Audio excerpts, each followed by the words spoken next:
وإذ قتلتم نفسا فادارأتم فيها والله مخرج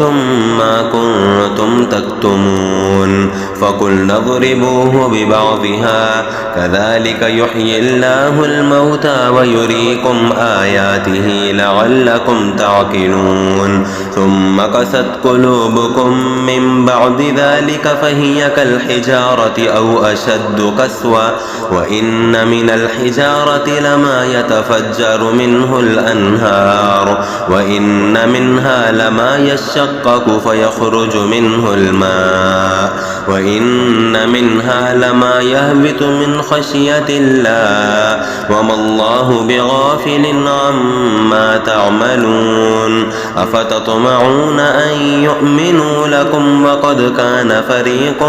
منهم يسمعون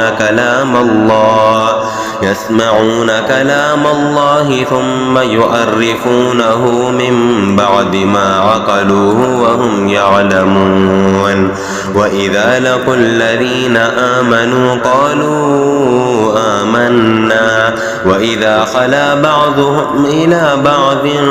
قالوا أتحدثونهم بما فتح الله عليكم ليحاجوكم به عند ربكم أفلا تعقلون أولا يعلمون أن الله يعلم ما يسرون وما يعلنون ومنهم أميون لا يعلمون الكتاب إلا أماني وإن هم إلا يظنون فويل للذين يكتبون الكتاب بأيديهم ثم يقولون هذا من عند الله ليشتروا به ثمنا قليلا فويل لهم مما كتبت أيديهم وويل لهم مما يكسبون وقالوا لن تمسنا النار إلا أياما معدودة قل أتخذتم عند الله عهدا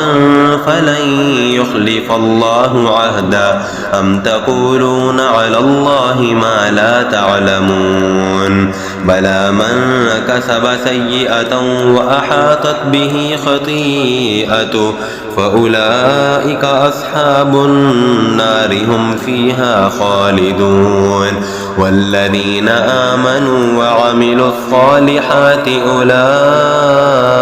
أصحاب الجنة هم فيها خالدون.